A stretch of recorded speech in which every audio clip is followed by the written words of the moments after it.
ভাবুন তো একবার 2016 সালের 4ই ফেব্রুয়ারি, গভীর রাত। বাংলাদেশের বেশিরভাগ মানুষ যখন ঘুমে, ঠিক তখনই দেশের কেন্দ্রীয় ব্যাংকের ডিজিটাল ভল্টে ঘটে গেল ইতিহাসের অন্যতম বড় আর দুঃসাহসিক এক সাইবার ডাকাতি। মাত্র কয়েকটা ঘন্টার মধ্যেই বাংলাদেশের রিজার্ভ থেকে যেন বাতাসে মিলিয়ে গেল বিশাল অঙ্কের টাকা। আর টাকার অঙ্কটা শুনবেন, $101 মিলিয়ন। আজকের দিনে যার মূল্য প্রায় 1240 কোটি টাকা। চিন্তা করা যায়, একটা দেশের সেন্ট্রাল ব্যাংক থেকে এক রাতেই এতগুলো টাকা গায়েব হয়ে গেল, অথচ কেউ কিছুটি টের পেল না। কিন্তু আসল প্রশ্নটা হলো, এই বিপুল পরিমাণ টাকা আসলে গেলটা কোথায়? এর মধ্যে $20 মিলিয়ন হদিস পাওয়া যায় শ্রীলঙ্কায়, আর বাকি $81 মিলিয়ন সোজা চলে যায় ফিলিপাইনের ক্যাসিনোতে, মানে জুয়ার আস্তানায়। কিন্তু সেই ক্যাসিনোর টেবিল ঘুরে টাকাগুলো শেষ পর্যন্ত কার পকেটে গেল? চলুন আজ ধাপে ধাপে ডিকোড করা যাক আন্তর্জাতিক সাইবার ক্রাইমের ইতিহাসের সবচেয়ে বড় এই ডাকাতির আদ্যোপান্ত। এই গল্পের শুরুটা কিন্তু 2016 সালে নয়, আমাদের ফিরে যেতে হবে আরও 1 বছর পেছনে, 2015 সালে। চলুন দেখি কিভাবে হ্যাকাররা তাদের অদৃশ্য জালটা বিছিয়েছিল। দিনটা ছিল 2015 সালের 29শে জানুয়ারি। বাংলাদেশ ব্যাংকের কয়েকজন কর্মকর্তার কাছে একটা ইমেল আসে। ইমেলটা পাঠিয়েছে রাসেল আহলাম নামের একজন। বাস্তবে অবশ্য এই নামে কারোরই অস্তিত্ব নেই। ইমেলে খুব ভদ্রভাবে চাকরির আবেদন করা হয়েছিল, আর সাথে একটা লিঙ্ক দিয়ে বলা হয়েছিল সিভিটা ডাউনলোড করে নিতে। ব্যাস, ব্যাংকের কোনো এক কর্মকর্তা সেই লিঙ্কে ক্লিক করে ফেললেন, আর ঠিক ওই মুহূর্তেই নিঃশব্দে ব্যাংকের কম্পিউটারে ঢুকে পড়ল একটা ভয়ঙ্কর ভাইরাস। সাইবার দুনিয়ার ভাষায় একেই বলা হয় স্পিয়ার ফিশিং। ভাইরাসটা একবার ঢুকতেই শুরু হয়ে গেল আসল খেলা। হ্যাকাররা প্রথমে নেস্টেগ নামের একটা ম্যালওয়্যার দিয়ে কম্পিউটারে ওদের ঢোকার জন্য একটা গোপন রাস্তা বানিয়ে নিল। এরপর সিরা চার্লি নামের আরেকটা টুল দিয়ে তারা ব্যাংকের পুরো নেটওয়ার্ক স্ক্যান করতে শুরু করে, আর এক কম্পিউটার থেকে আরেক কম্পিউটারে নিজেদের জাল ছড়াতে থাকে। কিন্তু ওদের সবচেয়ে বড় মাথা ব্যথা ছিল সুইফট সিস্টেমের প্রিন্টারটা, কারণ প্রত্যেকটা লেনদেনের পর এই প্রিন্টার থেকে একটা করে রসিদ বের হয়। তাই হ্যাকাররা প্রিন্টারটাকেও হ্যাক করে ফেলল, যাতে টাকা সরানোর সময় প্রিন্টার থেকে শুধু সাদা কাগজ বেরোয় আর কিছুই বোঝা না যায়। সব কিছু রেডি, কিন্তু এরপর যা হলো তা অবিশ্বাস্য। হ্যাকাররা কোনো তাড়াহুড়ো করল না, তারা অপেক্ষা করল 1 সপ্তাহও না, 1 মাসও না, পুরো 1 বছর।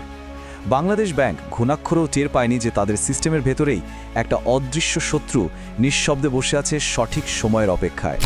1 বছর ধরে নিঃশব্দে অপেক্ষা করার পর ফাইনালি এলো সেই মোক্ষম সুযোগ। হ্যাকাররা হামলার জন্য এমন একটা সময় বেছে নিয়েছিল যা ছিল এক কথায় পারফেক্ট। প্ল্যানটা যে কতটা নিখুঁত ছিল একবার দেখুন। বৃহস্পতিবার রাতে ঢাকায় যখন ব্যাংক বন্ধ হচ্ছে, হ্যাকাররা ঠিক তখনই নিউ ইয়র্কের ফেডারেল রিজার্ভে টাকা পাঠানোর জন্য রিকোয়েস্ট পাঠাতে শুরু করে। এরপর শুক্র আর শনি ঢাকায় উইকেন্ড, ব্যাংক বন্ধ। ওদিকে শনি আর রবিবার নিউ ইয়র্কে উইকেন্ড, আর সোমবার যেদিন টাকাটা ফিলিপাইনে পৌঁছাবে সেদিন আবার ওখানে চাইনিজ নিউ ইয়ারের জন্য জাতীয় ছুটি। ভাবা যায়, 3টা দেশ, 3টা আলাদা টাইম জোন, আর 3টা ছুটির দিন মিলিয়ে হ্যাকাররা পুরো 5 দিনের একটা ক্লিয়ার করিডোর পেয়ে গেল টাকাটা গায়েব করে দেওয়ার জন্য। আর এই 5 দিনের সুযোগকে কাজে লাগিয়ে হ্যাকাররা কত টাকা সরানোর চেষ্টা করেছিল জানেন? মোট 35টা ট্রান্সফার রিকোয়েস্ট, আর টাকার অঙ্কটা ছিল $951 মিলিয়ন, মানে প্রায় $1 বিলিয়ন। এত নিখুঁত একটা প্ল্যান, প্রায় $1 বিলিয়ন তো চুরি হয়েই যাচ্ছিল। কিন্তু এরপর ঘটল এমন কিছু অদ্ভুত ঘটনা যা পুরো খেলার মোড় ঘুরিয়ে দিল। হ্যাকারদের করা কিছু ছোট কিন্তু মারাত্মক ভুলের কারণে বাংলাদেশ একটা মহাবিপর্যয়ের হাত থেকে বেঁচে যায়। প্রথম ভুলটা হলো একটা নামের জন্য। হ্যাকাররা ফিলিপাইনের যে ব্যাংক ব্রাঞ্চে টাকা পাঠাচ্ছিল সেটার ঠিকানা ছিল জুপিটার স্ট্রিট, আর এই জুপিটার শব্দটাই কাল হলো, কারণ জুপিটার ছিল আমেরিকার নিষেধাজ্ঞার তালিকায় থাকা ইরানের একটা জাহাজের নাম। ফেডারেল রিজার্ভের অটোমেটেড সিস্টেমে জুপিটার শব্দটা ধরা পড়া মাত্রই রেড অ্যালার্ট বেজে ওঠে, আর বেশিরভাগ লেনদেন সঙ্গে সঙ্গে আটকে দেওয়া হয়। দ্বিতীয় ভুলটা তো আরও মজার। শ্রীলঙ্কায় $20 মিলিয়ন যাচ্ছিল শালিকা ফাউন্ডেশন নামের একটা এনজিওর অ্যাকাউন্টে, কিন্তু হ্যাকাররা তাড়াহুড়োয় ফাউন্ডেশন লিখতে গিয়ে কি লিখেছে জানেন? ফাউন্ডেশন। শ্রীলঙ্কার প্যান এশিয়া ব্যাংকের একজন সাধারণ কেরানি এই বানান ভুলটা দেখে সন্দেহ করেন, আর সাথে সাথেই তিনি টাকাটা আটকে দেন। ভাবুন তো একবার, সামান্য একটা টাইপিং ভুলের জন্য বেঁচে গেল $20 মিলিয়ন। এত সব ভুলভ্রান্তির পরেও কিন্তু $81 মিলিয়ন ঠিকই ফিলিপাইনে পৌঁছে গিয়েছিল, আর এখান থেকেই শুরু হয় এই সাইবার ডাকাতির সবচেয়ে ডার্ক চ্যাপ্টার, মানি লন্ডারিংয়ের খেলা। টাকাগুলো গিয়ে ঢোকে মানিলার আরসিবিসি ব্যাংকের জুপিটার স্ট্রিটের একটা ব্রাঞ্চে, মোট 4টা অ্যাকাউন্টে। মজার ব্যাপার হলো, এই অ্যাকাউন্টগুলোর মালিকদের কোনো অস্তিত্বই ছিল না, সবগুলোই ছিল ভুয়া নামে খোলা। ব্রাঞ্চের ম্যানেজার মায়া সান্তোস দেগুইতোকে ওপর থেকে অ্যাকাউন্টগুলো ফ্রিজ করার নির্দেশ দেওয়া হলেও তিনি তা করেননি। আর সবচেয়ে অদ্ভুত ব্যাপার কি জানেন, টাকা ঢোকা থেকে শুরু করে বের হওয়া পর্যন্ত পুরো সময়টাতেই নাকি ব্রাঞ্চের সিসি ক্যামেরা নষ্ট ছিল। এখন প্রশ্ন হলো, ব্যাংক থেকে টাকাগুলো গেল কোথায়? সোজা চলে গেল ফিলিপাইনের দুটো বড় আর বিলাসবহুল ক্যাসিনোতে। $51 মিলিয়ন মধ্যে 30 মিলিয়ন যায় সোলেয়ার ক্যাসিনোতে আর 21 মিলিয়ন যায় মিদাস ক্যাসিনোতে। কারণটা খুব সিম্পল, 2016 সালে ফিলিপাইনের ক্যাসিনোগুলো অ্যান্টি মানি লন্ডারিং আইনের আওতায় ছিল না, তাই সেখানে বস্তা ভর্তি ক্যাশ নিয়ে জোয়ারের চিপস কেনা হতো, সেই চিপস দিয়ে খেলা হতো আর তারপর জেতা টাকা হিসেবে একেবারে বৈধ টাকা বানিয়ে বের করে আনা হতো। এভাবেই চুরির কালো টাকা সাদা হয়ে গেল।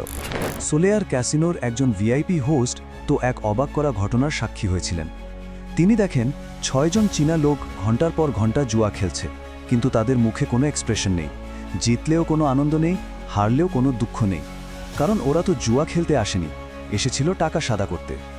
বাংলাদেশের রিজার্ভের টাকা ক্যাসিনোর গোলক ধাঁধায় হারিয়ে ডিজিটাল জগৎ থেকে চিরতরে মুছে গেল। টাকা তো হাওয়া হয়ে গেল, কিন্তু এই মাস্টার প্ল্যানের পেছনে আসলে কারা? এই প্রশ্নের উত্তর খুঁজতে এবার মাঠে নামল আমেরিকার গোয়েন্দা সংস্থা এফবিআই। এফবিআইয়ের হাতে একটাই ক্লু ছিল, সেই রাসেল আহলামের ইমেলটা। আর ওটা ধরেই তদন্ত করে তারা যা বের করল তা এক কথায় অবিশ্বাস্য। তারা দেখল যে কম্পিউটার আর আইপি অ্যাড্রেস থেকে রাসেল আহলামের ইমেলটা ব্যবহার করা হয়েছে, ঠিক একই কম্পিউটার থেকে আরেকটা ইমেলও ব্যবহার করা হয়, যেটা দিয়ে এর আগে হলিউডের সনি পিকচার্স হ্যাক করা হয়েছিল। তার মানে বাংলাদেশ ব্যাংক আর সনি পিকচার্স দুটো হামলার পেছনেই একই চক্র জড়িত। কিন্তু এত চালাক হ্যাকার সেও একটা বোকার মতো ভুল করে বসেছিল। 2011 সালে সে চীনের দালিয়ান শহর থেকে নিজের জিপিএস কোঅর্ডিনেটসটা মনে রাখার জন্য নিজেকেই একটা ইমেল করে রেখেছিল। এই ছোট্ট একটা ভুলই এফবিআইকে তার অবস্থান সম্পর্কে একটা বিরাট সূত্র দিয়ে দেয়। এরপর এফবিআই আরও গভীরে গিয়ে যা খুঁজে পেল তা প্রায় সিনেমার মতো। একটা উত্তর কোরীয় ফ্রন্ট কোম্পানির সাধারণ ব্যবসায়িক ইমেলের সাথে অ্যাটাচ করা ছিল হ্যাকারের পুরো সিভি বা রেজিউমে। রাসেল আহলাম, কিম হিয়ন উ, এত সব মুখোশের আড়ালে আসল মুখটা হলো পার্ক জিন হিয়ক। এফবিআই তার ছবি, জন্ম তারিখ, কোন বিশ্ববিদ্যালয়ে পড়েছে সব কিছুই পেয়ে যায়। এফবিআই যখন আনুষ্ঠানিকভাবে পার্ক জিন হিয়ককে অভিযুক্ত করে, তখন উত্তর কোরিয়া যথারীতি সবকিছু অস্বীকার করে। তারা বিবৃতি দেয় যে এই নামে তাদের দেশে কোনো ব্যক্তির অস্তিত্বই নেই। কিন্তু তদন্তে উঠে আসে এই হ্যাকিংয়ের টাকা উত্তর কোরিয়ার গোপন বিভাগ রুম 39-এর মাধ্যমে তাদের মিসাইল আর পারমাণবিক কর্মসূচিতে ব্যবহার করা হয়েছে। এই পুরো ঘটনা থেকে আমাদের অনেক কিছু শেখার আছে, কিন্তু আসল প্রশ্নটা হলো, এই ঘটনার 8 বছর পর বাংলাদেশ কি এখন সাইবার অ্যাটাকের জন্য আগের থেকে বেশি প্রস্তুত? এই ডিজিটাল যুগে যেখানে একটা ল্যাপটপ আর ইন্টারনেট দিয়েই একটা দেশের অর্থনীতিকে পঙ্গু করে দেওয়া যায়, সেখানে সাইবার সিকিউরিটিতে আমাদের দুর্বলতাগুলো কি আমরা ঠিক করতে পেরেছি? এই ধরনের ভয়ঙ্কর আক্রমণ থেকে আমরা কি আজও সত্যি সুরক্ষিত? উত্তরটা হয়তো আমাদের সবারই কম বেশি জানা। এইরকম আরও ইন্টারেস্টিং আর গভীর বিশ্লেষণ দেখতে চান তাহলে অবশ্যই আমাদের YouTube channel time story Bangla subscribe করুন আর ফলো করুন আমাদের ফেসবুক পেজ। দেখা হবে পরের কোনো গল্পে। ধন্যবাদ।